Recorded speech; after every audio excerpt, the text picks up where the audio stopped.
One afternoon, a mother is cooking lunch for her 6-year-old daughter while she plays in the back. Everything seems to be normal until the mother turns towards the sink and sees that it is black and ashy. That sink needs some lotion. She takes more than a second to comprehend what she is seeing, then starts looking around the kitchen. To her utter surprise, the entire place looks to be burnt down like an aftermath of a bad fire. Her instincts make her quickly turn towards her daughter, but the little girl who was there only a second ago is missing. The mother panics and runs towards the bedroom, only to meet with another surprise. Her 6-year-old has gone back in time and turned into her 3-year-old self, alongside the room, which is also changed into its older form. The mother cries out loud and runs outside the house to see a group of people watching her apartment building in awe. Like the kitchen, the entire building seems to be burnt, but with a fire. It seems as if the whole town is teleported to a few years back because the exact same fire accident has taken place in the past. Suddenly, the building flickers and the people gasp. Everything starts coming back to normal. Right after, the little girl turns back into her 6-year-old self. The residents do not waste time before calling the police to investigate the abnormal activities. Then, we are introduced to an FBI detective, Olivia. She and her team investigate the scene and realize that some parts of the house are completely fine, without the trace of any burn marks, while the others are fully destroyed by a fire. Upon looking at several records of the place, they also discovered that the building had caught fire 3 years ago and looked exactly how it looks currently. It is almost as if some parts of it teleported back in time. This theory is supported by the mother from earlier, who reveals that her daughter was 3 years old when the last fire occurred, and she too teleported in time earlier.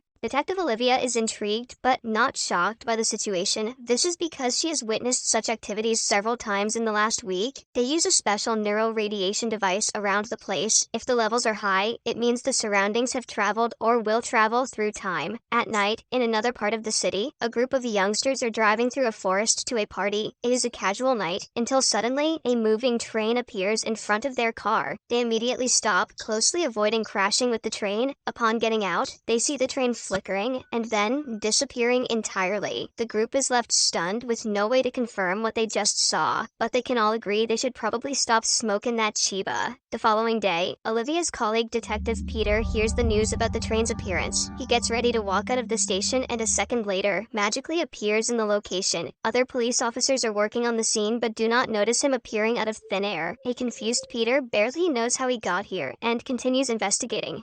He seems to have time traveled as the house did earlier. Olivia is also at the scene talking to the guy who saw the train. He vows that he wasn't high. Oh, haha. And confirms seeing a sphere bubble around the train when it passed. This is especially strange because the track was closed 3 years ago, and no train has passed through it since. Peter checks the surroundings with a neuroradiation testing device and sees the front part of the youngster's car has changed because it touched the bubble around the train last night. The bumper is so delicate that when Peter touches it, a piece crumbles into his hands. Peter turns around to tell his colleagues about the car when suddenly he appears inside a car, driving to the railway location with them. He understands that he traveled into the future when he was walking out of the station earlier and has returned to the original time now. The phenomenon is strange and Peter has no clue why it's happening to him, but he refrains from asking for help from Olivia. When his colleagues notice the change in his demeanor, they ask him what is wrong. Peter recovers by telling them that their car has high levels of neuroradiation. This is highly unnatural, which means these time events are being caused by some kind of human technology. Olivia hardly believes Peter, but she has nothing else to work with at the moment. The scene cuts to a house. Professor Kate is passionately working on building an equation like she does every day.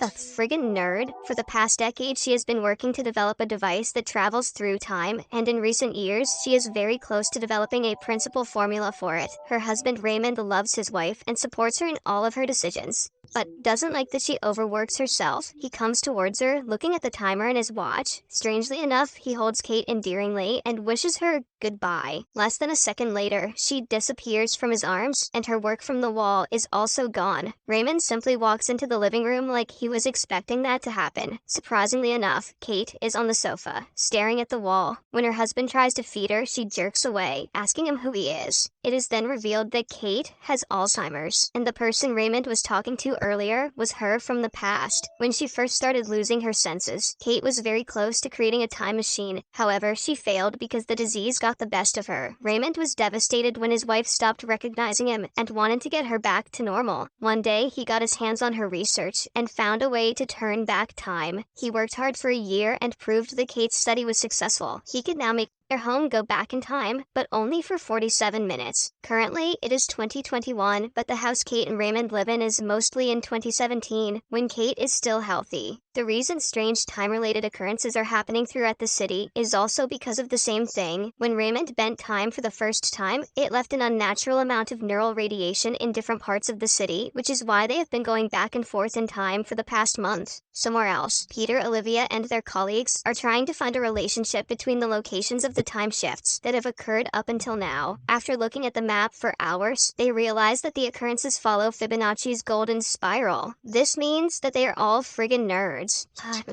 This means that they should check areas that fall in the 3 square miles area of the center to find the source of the abnormalities. Back in the house, Raymond takes care of Kate, who frantically talks about going out to shop for Christmas. Raymond cannot handle his wife being so out of touch with reality and decides to bend time again. He walks into the basement, which he has turned into his lab. It contains several failed devices and projects, proving how hard he has worked for the past years. He walks up to the machine that actually works and presses a few buttons. This starts the machine and sets the timer. For the next 47 minutes, their entire house will go back to being in 2017. Raymond goes back up and sees his wife working on her research once again. This time, she smiles at him and asks him to take his pills. The man has walked up to her doing the same things several times, but his heart still skips a beat when he hears her talking normally. They joke around like a normal couple. At the same time, Peter and Olivia start their search for the center of the spiral. They locate several houses and ask the residents if they have noticed anything strange happening around the area. Most people report having a feeling of deja vu, but nothing significant is found. A few minutes into the search, Peter's friend reaches close to Raymond and Kate's residence. As he walks onto the lawn, he bursts into ash and disappears. This is because any sudden appearance in the time field messes with the subject and crushes it. Olivia sees her friend disappearing and quickly contacts the rest of the group. In the next few minutes, an entire team of agents appears in front of the house, looking for a way to get inside. Raymond notices the cars approaching from the window and starts to panic. He wants to turn the machine off, but if it is done hastily, it might ruin the entire fabric of space-time. Moreover, once the machine is turned on, Raymond doesn't have the formula to turn it off, as he has been letting it run fully until now. Now, the only way to not get caught is to make the time shift permanent, and for that, Raymond needs his wife's help. He pulls a confused Kate into the basement and frantically shows her around. She doesn't remember anything about the future, hence, the place and her husband's ramble confuse her. Then, finally, Raymond tells her that he worked for 3 years on her project and made a time machine. He calls her a genius and asks her to help him make it permanent so they can live together forever.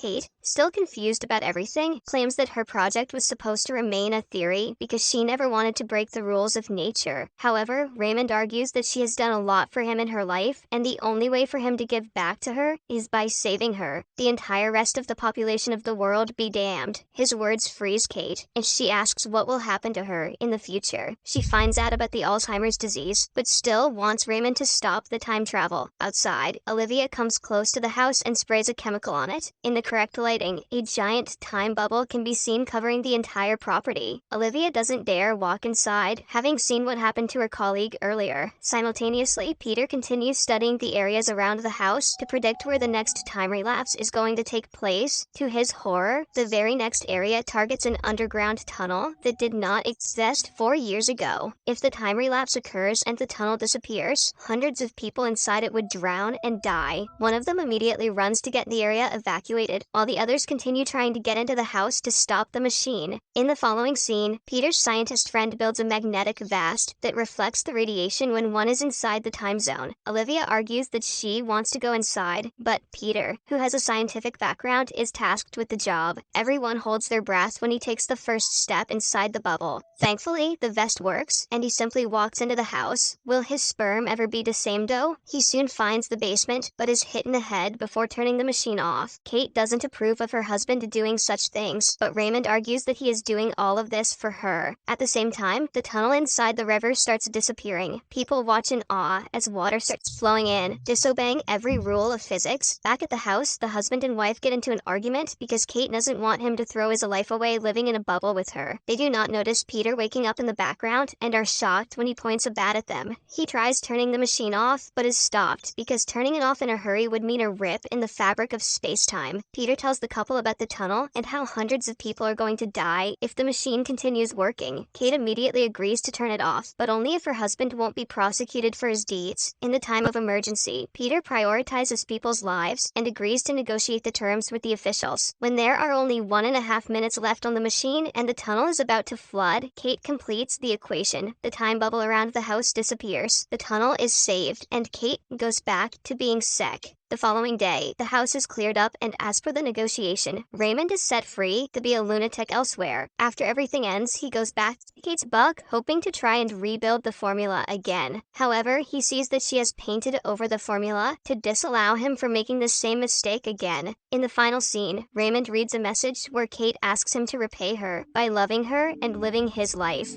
fully. Good thing Raymond has a crap memory. Subscribe for more videos like this. Turn on notifications, and leave a like to help the channel out. Thank you for watching.